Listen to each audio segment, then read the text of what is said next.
we need to be accountable for our actions, as we are all responsible for driving change. And again, I stress the leadership team, the top management, okay? They need to recognize it and not just check the box.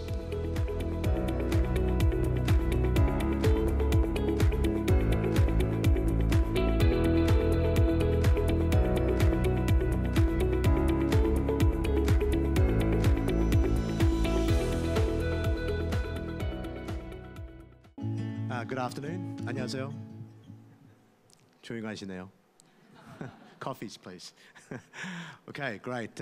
Really, it's a pleasure to be here to chat with you. We had Google just before. Everyone knows Google, right? Yeah? Who's heard of GSMA? Oh, come on. Are you serious? Dead serious? Yeah? Chap, great. All right, yeah, so GSMA is a, I'll show you in the next few slides, but we represent the mobile industry globally.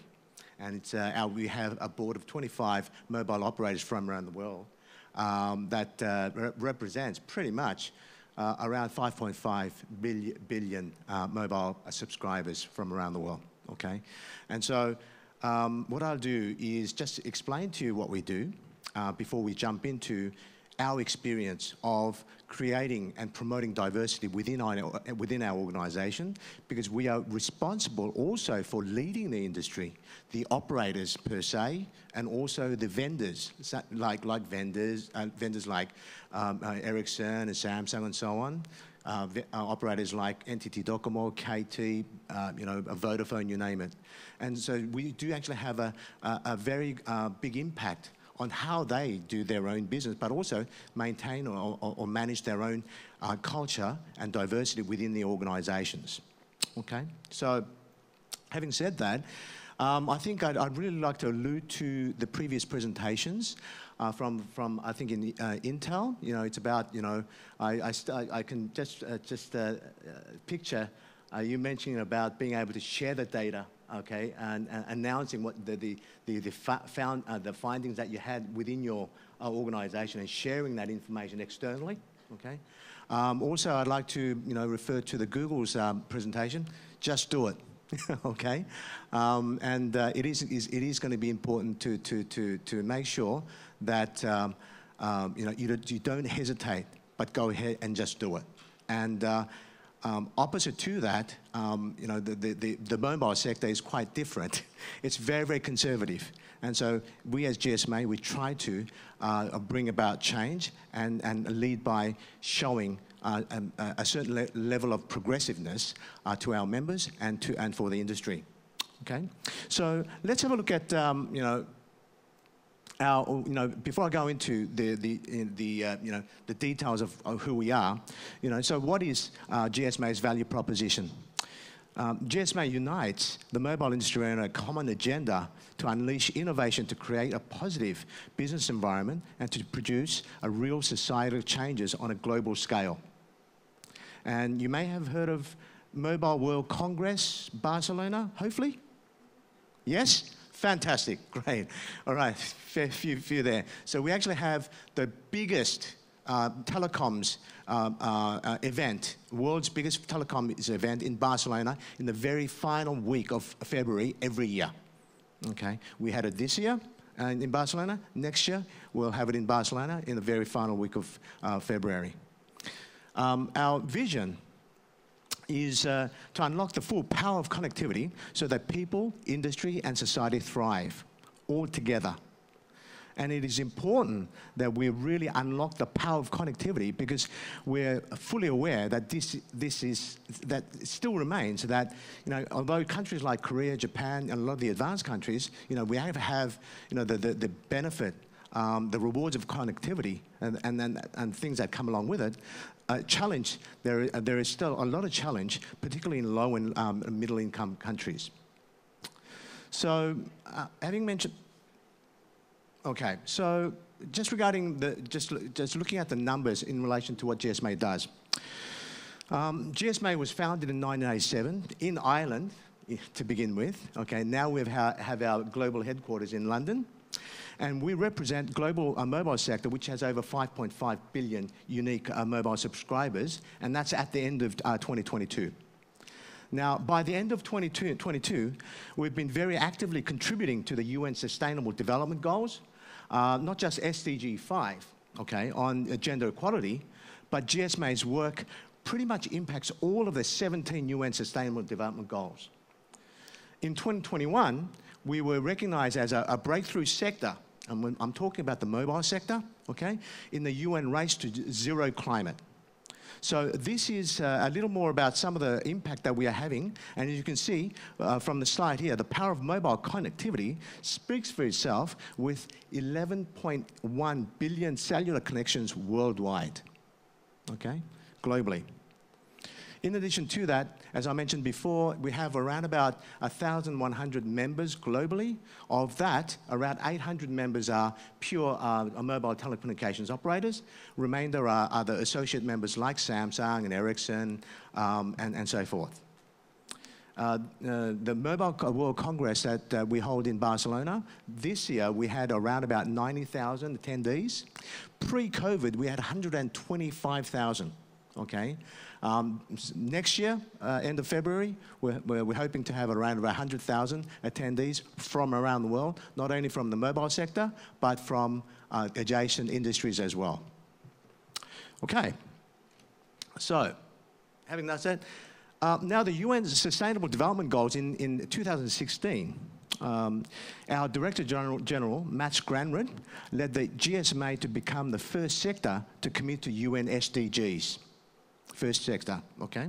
And this sits very much at the core of what we do, and that also pertains to our work around gender-based diversity and inclusivity, because the UN itself has confirmed on many occasions that unless SDG 5 on gender equality is achieved, really none of the other sustainable development goals can be achieved either.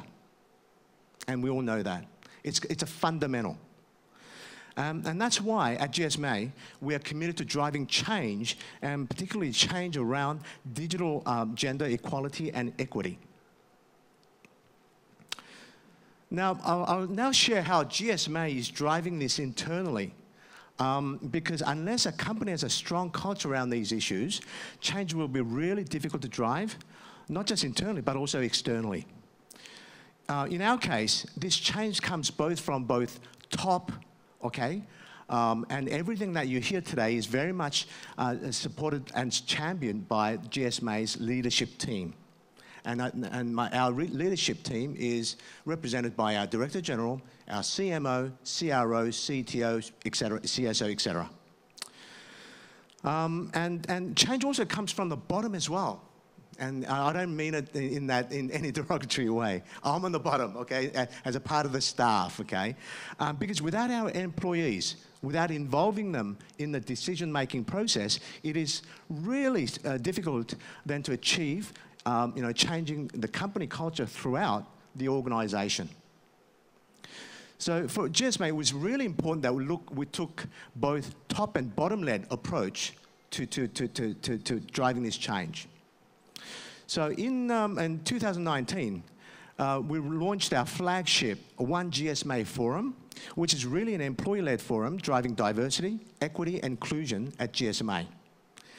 This has in turn allowed much greater visibility for some of these issues because those are driven by our employees, and that also includes appointing employees who volunteer to be D&E and I champions in their respective teams or departments.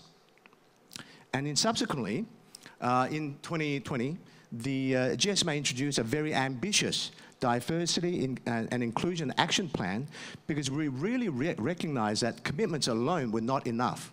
And we all know, in many cases, many organizations, it's, diversity is a tick in the box, okay? And we really wanted to make sure that we led by example. And so commitments need to be supported by a very clear action plan. And because that allows you to monitor progress, okay, and report on it and rectifying things that are not working. And I allude to what Intel mentioned just in the previous presentation as well. This plan was supplemented by an inclusive language guide because we also recognize how you speak around these issues really matters, both when you speak about these issues internally, but also when you present them before external stakeholders. I've highlighted here four action areas of our action plan. These are by no means exclusive, but they're the most critical ones that are things that have certainly worked for GSMA. And as such, I highly recommend to those of you here in the audience today who are thinking about starting your DE&I journey to really look into introducing such an action plan. This is because it really helps then to track and monitor how you're progressing against your goals, your objectives, and really what the main challenges are. So let's look at that. First is data. Okay? We know that unless we know what the problems are, we cannot solve them. We need to identify the problems through the collection of data. So the GSMA therefore collects a number of data points around issues such as any gaps in payment and remuneration, both based on gender, but also on other factors such as ethnicity, disability, socioeconomic status, and so forth. This is because we're really determined to pay our employees equally for their equal effort, regardless of what their background and who they are. Secondly, it's important to have a very strong inclusive culture, because education is an ongoing process, and therefore we are set on educating both our employees, but also our leadership team and our extended global ecosystem. We mean our partners, okay? And practices and processes are equally important, because that is how you put your plan into action. Thirdly, we need to ensure that we're addressing historical biases that existed prior to the implementation of this action plan. This is done mainly by our excellent HR team, which is responsible for recruiting a diverse workforce, including more women in senior leadership positions. We also make sure that whenever we interview candidates, we have diverse selection boards, and this is just one of the many examples. And this, you may find this quite interesting. We also use a gender bias decoder, okay, during the application process that removes any identifiable factors pertaining to the candidates, so that respective hiring managers are able to view only their qualifications, but not necessarily any other identifiable factors of the potential candidate. And lastly, I refer to accountability. To speak up when we see something wrong. Oh, pardon me. Last, we refer to accountability, because we need to be accountable for our actions, as we are all responsible for driving change. This is a message that the leadership team of GSMA is very set on relaying to our employees, because they recognize that we are all in this together. And again, I stress the leadership team, the top management, okay? They need to recognize it and not just check the box. That is really, really important. And we all have responsibility to speak up when we see something wrong that goes against our principles, against our values, against our culture, and of course, make sure that we educate, because sometimes we inevitably are relaying our unconscious bias, and I'm guilty of that as well. Okay, in our decision-making process. And it's not easy always to recognize that and therefore rectify it. So now, I'll just touch on our diversity report. And this is a diversity report that we did last year, looking, a self-reflection on ourselves within GSMA, what our issues were, what needed to be addressed. So let's have a look at this. Now, here, I have highlighted data pertaining to gender representation, and given the topic of my presentation today. As you can see, in terms of employee diversity, the GSMA is quite evenly represented. I think I'm really proud of this, actually. Okay, we have 47% male employees, versus 53% female employees. Now, when it comes to new starters, we see that the stories are more or less the same, with 45% male versus 55% female starters. And this is not surprising, because in many companies, it's much easier to achieve gender balance at the entry level, because their barriers to advancement are not as evident. But let's have a look at gender by career level. However, the story slightly changes as professionals progress with their career. Now, as you can see here, currently at the GSMA, we still have a bit of work when it comes to gender-based diversity, certainly among our leadership and extended leadership teams, because there is still a 2% difference. But I hope you agree with me that this is actually a good result, because in all fairness, we're not all that far off from reaching thorough gender-based balance. Okay? And when it comes to the senior manager or expert level here, equally, of course, we see that there is a slight room for improvement. But we all know that when it comes to gender balance, we have seen significant improvement compared to, say, even 3 or 4 years ago for GSMA. A big challenge of ours remains, making sure that our board, as I mentioned before, we have a board of 25 mobile operators from around the world. KT is one of them, Verizon is one of them, okay? Vodafone is one of them, okay? And out of the board, we have, out of the 25, maybe I'll ask you, how many do you think are women CEOs? Please take a guess.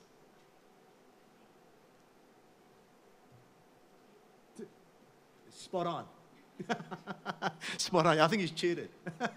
Yeah, that's true, and that can be a lot better. Okay, and so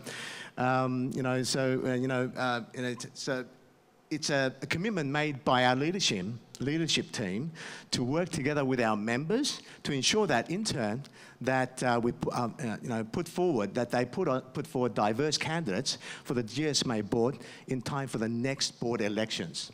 And we are actually promoting that continuously with our members. Okay. Let's look at gender equal pay. Now, when it comes to gender equal pay, this is an issue that many companies, we know, struggle with. We see again that our progress has been steadily improving. Compared to 2021, as you can see in 2023, we have almost hit target, right, with female and male employees paid almost equally within a 1% difference.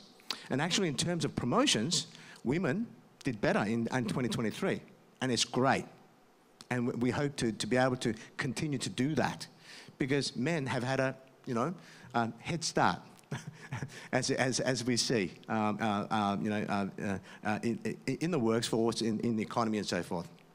Now, something to keep in mind when we look into gender equality pay issues is that professionals advance their career levels understandably, and they would be remunerated accordingly. But as we're still looking to equalize the number of men and women in senior leadership positions, it's inevitable that it has an impact on gender equal pay story, which the GSMA is trying to change, because it will be reflected as a gap in our gender equal pay report, simply because of the fact that there are slightly more senior men in the senior leadership positions than women. And this will change over time. Okay, so I'm just trying to say that it's important to make sure that the numbers, okay, just looking at the numbers, be interpreted with context, as they don't really tell the whole story. Just please do keep that in mind. That said, the data presented here is gathered mainly from locations where GSMA is allowed to gather such data. Okay, in the UK, yes, easily done. Because we are mandated by law to report on our gender equal pay gap, which is not really the case in many other countries around the world. All right. Okay, so just before we go, I've shared with you what we are doing internally, because we can only lead by example. Okay, we cannot preach what we don't do, otherwise we'll be hypocrites. So now I'd like to speak a little more about the external commitments. Now, it's equally important to ensure that what we are relaying internally in terms of goals and objectives is then translated externally, because the GSMA has a lot of influence in its immediate ecosystem, with its members, and also with its ecosystem partners. And let me stress that GSMA has made these commitments, but these commitments are not just on paper. They are tied to concrete goals and objectives. They are supported with specific projects or initiatives that have a purpose of substantiating the commitment GSMA has made. So, for example, in the case of Equal's global partnerships, gender equality in the digital age, as a co-founder, the GSMA is very, very involved in the Equal's work. And it's currently co-chairing the Skills Coalition, which is one of the 4 Equals coalitions. This is just one example of how we've substantiated the commitments we have made. And you can see the list of external commitments as I speak for themselves. I would like to also draw your attention before I conclude today to a case study that we submitted as part of our commitment as a UN Women Empowerment Principles signatory, and something that is very relevant for all of you today. We have all gathered to learn from each other, to exchange best practice, but also to speak candidly about some of the challenges we face, which is not something we can encounter often, because it's much easier to talk about the successes. So, for this purpose, I chose to highlight the case study on confronting the gender gap pay globally, which we submitted to the UN Women's Secretary and which was published almost 3 years ago. In this case study, we presented that what has worked, but where we struggled when it came to addressing the gender pay gap at the GSMA. So as you will see here, the way we tackle this head-on was really to ensure there is continued commitment from the highest levels of the leadership team. ACCA, our DG, to begin with, and when it comes to recognizing this issue and also rectifying it. This is why we were set on implementing the equal pay policies. Before, I spoke a little about our gender bias decoder, which was one mechanism we instituted in order to ensure that there is no discrimination. And this is because the moment you recruit somebody, taking into account their, for example, salary history, that has an impact on the decision of the hiring manager, in turn, in terms of how much they're willing to pay that candidate. And that perpetuates the discrimination of the continuous and ongoing pay the candidate is to receive at the GSMA. So we're going into that, even that detail, okay, to be aware of ourselves and what we need to be focusing on. And this is why the human resources team made a decision to no longer ask candidates about their previous salary history, because that will impact mainly women and individuals from underrepresented groups who are historically underpaid. And this is why we made a decision not to ask for this information a priori. And as a matter of fact, not even to require qualifications unless they are specifically needed for that role. Now, this is really, stress the importance of education, and this is driven by, aggressive education for and by our human resources and recruitment teams, because they also need to recognize their unconscious bias and ensure that they are not reflecting their own biases onto the hiring decision, because they can also in turn impact on the decisions of the hiring managers.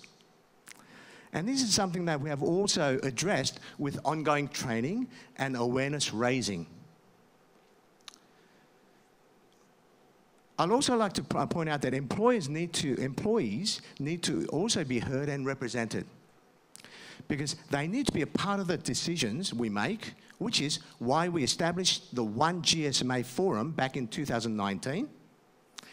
And that also ensures that we are continuously also gathering feedback and improving the internal processes by getting lessons learned from our employees, including new hires. Regular and public reporting is important because unless we disclose openly what our issues are, it is very, very difficult then to address them. And more importantly, to keep ourselves accountable, accountability. Now, I've shared our GSMA's experience, okay, and what we're doing, our commitments, internally and externally. And if this is something that you're thinking about for your own organisation, this would be our recommendation.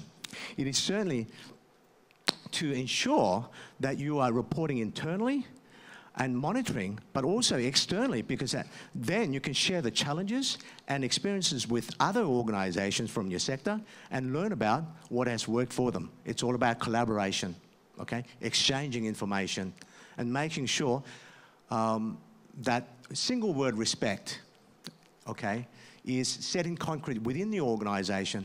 And I think that single word is very, very much lacking in this world. And as I end this presentation, I would like to actually, also think about, what's going on, for example, in the Middle East, okay, and other parts of the world, and that, that results from the lack of respect, mutual respect for each other. Whether you're a woman, you're a man, or whether, a non-identifier, it's just called respect. Thank you very much.